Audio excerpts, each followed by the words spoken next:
대제사장마다 사람 가운데서 택한 자이므로 하나님께 속한 일에 사람을 위하여 예물과 속죄하는 제사를 드리게 하나니, 그가 무식하고 미혹된 자를 능히 용납할 수 있는 것은 자기도 연약에 휩싸여 있음이라.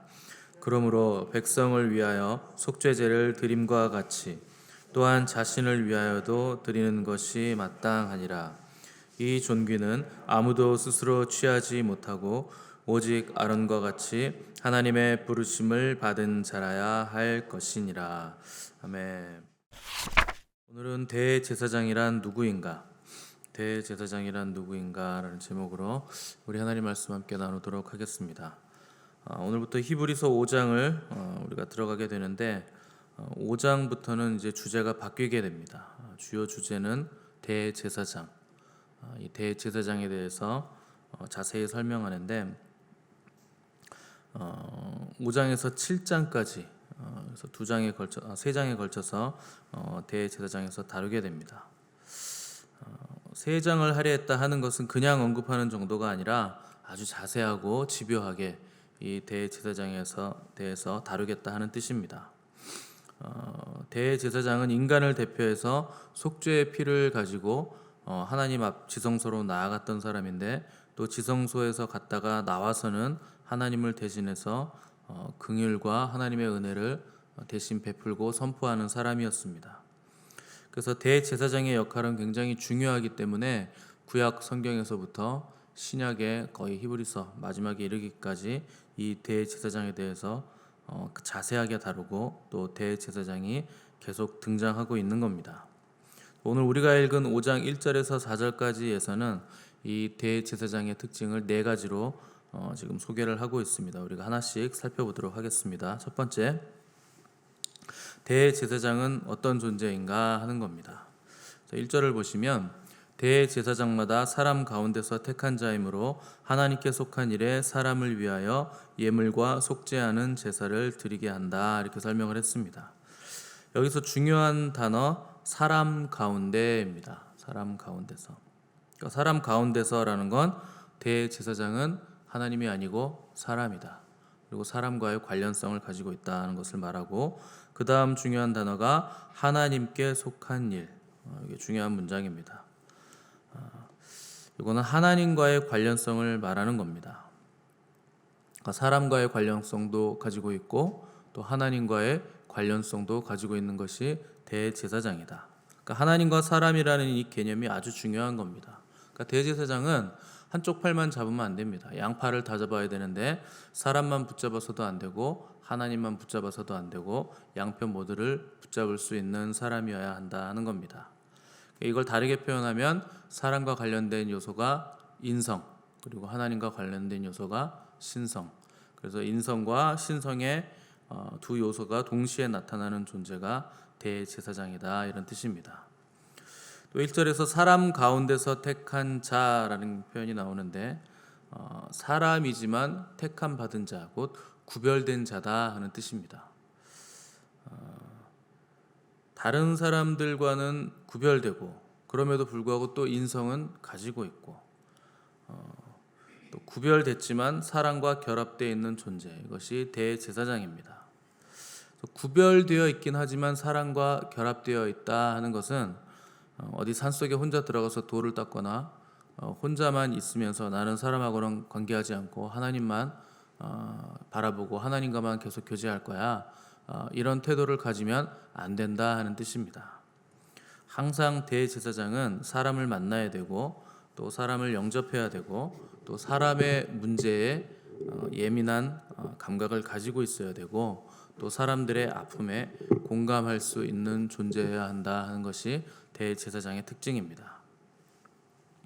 또 사람 가운데서 택한다라는 말의 또 다른 의미는 대제사장 직분은 임명하는 직분이라는 뜻입니다. 하나님께서 택하셔서 임명하는 직분입니다. 그래서 대제사장은 아무나 하고 싶다고 해서 되는 것도 아니고 또 실력이 좋거나 또 말을 잘하거나 힘이 좋다고 되는 것도 아닙니다. 그래서 임명됐다는 말은 대제사장이 사람이긴 하지만 하나님의 선택이라는 신적인 개입이 있는 자리다 하는 뜻입니다. 왜 대제사장의 자리에는 하나님의 신적인 개입이 있는가? 대제사장이 하는 직무가 하나님께 속한 일이기 때문에 대제사장은 하나님의 신적인 개입이 있는 겁니다. 여기서 하나님에게 속한 일을 하는 자리라는 말은 하나님께 속한 일을 한다는 뜻은 1절 마지막에 보시면 예물과 속죄하는 제사를 드리는 일, 이것을 하기 때문에 대제사장의 직무는 하나님께 속한 일이라 하는 겁니다. 자, 두 번째로 하나님께 속한 일을 하는 대제사장의 성품은 그럼 어때야 되는가? 2절을 보시면 그가 무식하고 미혹된 자를 능히 용납할 수 있는 것은 자기도 연약에 휩싸여 있음이라, 이렇게 설명을 했습니다. 여기 무식하고 미혹된 자가 나오는데 이건 제사를 드리러 오는 사람들이 똑똑한 사람만 오는 게 아니다, 이런 뜻입니다. 그러니까 특정 계층만 오는 게 아니라 제사 드리러 오는 백성들은 별의별 사람들이 다 온다. 무식한 사람도 있고 미혹된 자도 있다. 또 똑똑한 사람, 천민, 귀족, 왕족, 또 잘못된 사상에 빠진 자, 잘못된 종교 행위에 빠진 자, 또 미혹에 빠진 자, 이런 사람들이 다 온다 하는 뜻입니다. 근데 그런 사람들이라 해도 대제사장은 차별해서는 안 되고 하나님께 제사 드리러 오는 사람이면, 예물 드리러 오는 사람이면 어떠한 사람이든지 그가 어떤 상태에 있든지 다 받아들여야 한다는 뜻입니다. 무식하다고 멸시해서도 안 되고 또 잘못된 사상에 빠졌다고 해서도 안 받아들일 거야 이렇게 해서도 안 되는 겁니다. 다 받아들일 수 있어야 됩니다. 또 죄의 미혹을 받았다고 하더라도 얘는 되고 얘는 안 되고 이렇게 선별하는 것이 용납되지 않는 이유는 대제사장이라는 직분 자체가 모든 사람을 하나님께로 이끄는 다리를 놓는 사람이기 때문에 그런 것입니다. 그래서 대제사장은 사람을 이해할 수 있어야 되고 용납할 수 있어야 되고 인간의 죄악과 연약함과 고통과 절망을 다 받고 이해할 수 있어야 됩니다. 우리 주님이 왜 영원한 대제사장이신가? 인간의 연약함과 고통과 절망을 다 아시고 다 용납하실 수 있는 분이시기 때문에 그렇습니다. 이 땅에 오셔서 다 겪어보셨기 때문에 잘못에 빠진 무지하고 무식하고 연약하여 미혹된 사람들을 너그럽게 받아주실 수 있는 분이 바로 우리 주님이십니다. 무식하고 미혹된 자를 다 용납할 수 있어야 된다 하면 우리는 생각하기를 그래 내가 마음을 넓게 가져야지 이렇게 생각하시는데 여러분 그 무식하고 미혹된 자가 저와 여러분입니다. 내가 아니라고 생각하시면 안 됩니다. 무식하고 미혹되고 죄에 빠져서 허우적거리던 또 연약하고 고통스러운 그 절망에 빠져있던 사람들이 바로 우리들입니다. 주님께서 우리들을 받아주셨다 하는 겁니다.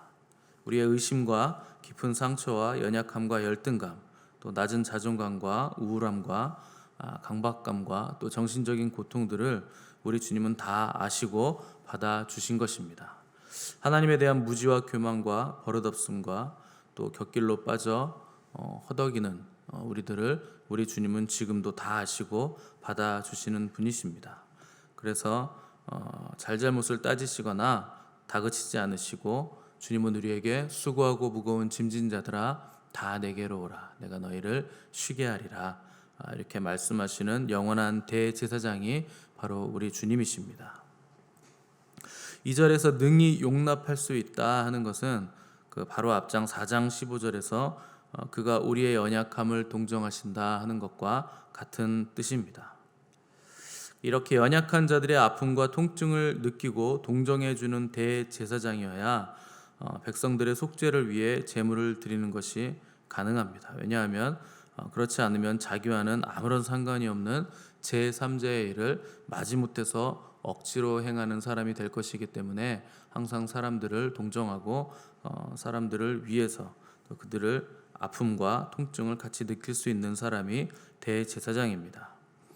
그래서 제사장의 성품은 낮은 자나 병든 자나 가난한 자나 지식이 있는 자나 없는 자나 심지어 혼미한 자까지도 다 용납할 수 있어야 되는데 마지못해 사는 것이 아니라 그의 문제가 나의 문제인 것처럼 받아들일 수 있어야만 합니다. 자기도 연약함에 쌓여 얼마든지 실수할 수 있고 미혹에 빠질 수가 있기 때문인 것입니다. 그래서 이스라엘의 첫 대제사장이 누군가?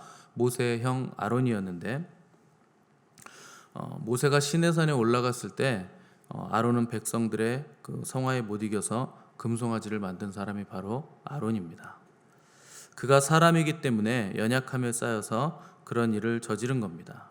그래서 대제사장은 자기도 얼마든지 잘못될 수 있고 혼미할 수 있고 또 죄에 대한 연약성이 있기 때문에 사람들을 정죄하거나 판단하거나 거부해서는 안 되고 돌이키는 자들을 다 받아들일 수 있는 그 성품이 대제사장에게 요구되는 성품이라 하는 것입니다. 세 번째로 그러면 대제사장의 사역은 무엇인가? 3절 보시면 그러므로 백성을 위하여 속죄제를 드림과 같이 또한 자신을 위하여도 드리는 것이 마땅하니라. 자, 대제사장의 여러 가지 직무가 있긴 한데요. 그러나 가장 중요한 사역은 죄를 위하여 제사를 드리는 속죄의 사역입니다. 이것이 대제사장의 가장 중요한 직무입니다. 이 속죄는 백성들을 위해서뿐만 아니라 대제사장 자신을 위해서도 이 속죄의 사역을 해야 됩니다. 그래서 대제사장은 자기가 먼저 스스로의 죄를 고백할 수 있는 사람이어야 됩니다. 마지막으로 누가 그러면 대제사장인가? 4절 보시면 이 존귀는 아무도 스스로 취하지 못하고 오직 아론과 같이 하나님의 부르심을 받은 자라야 할 것이니라.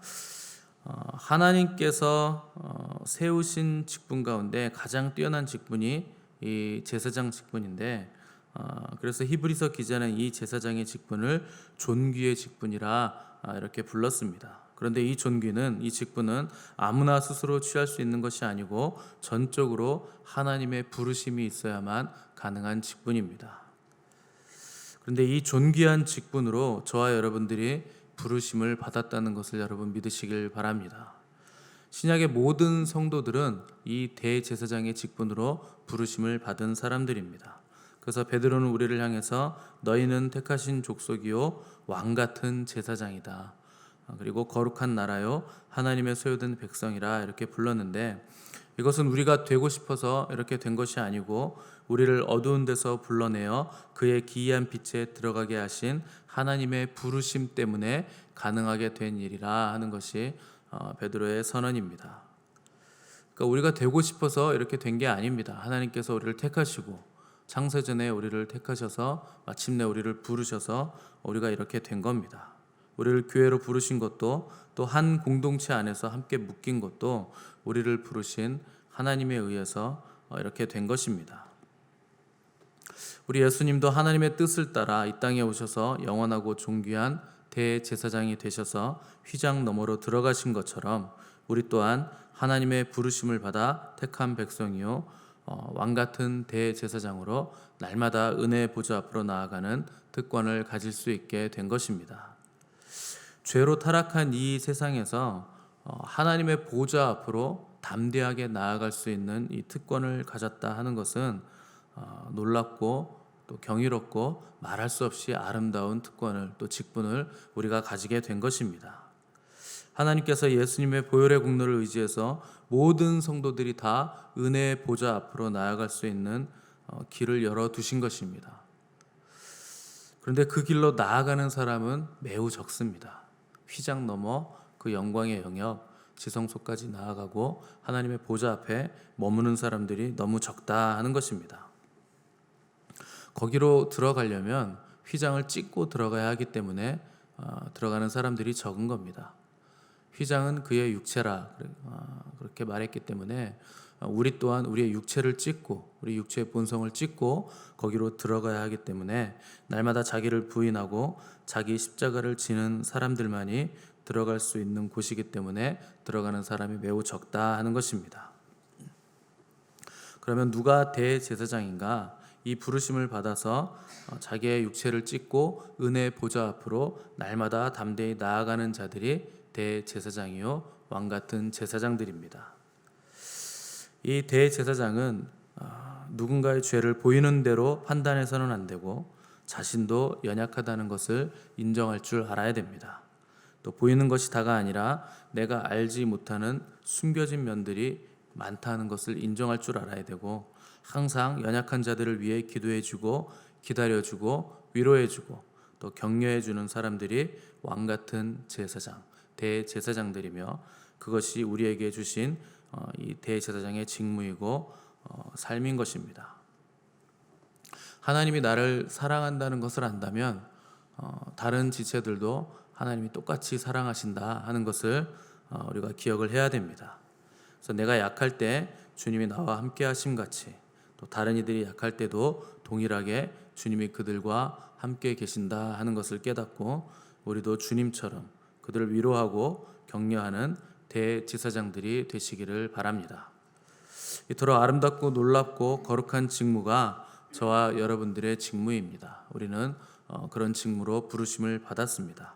그래서 우리는 공동체와 이웃들에게 왕같은 대제사장의 직무를 충실히 감당하시고 날마다 이런 성품들을 갖고 가실 수 있는 저와 여러분 되시기를 간절히 바랍니다. 함께 기도하겠습니다.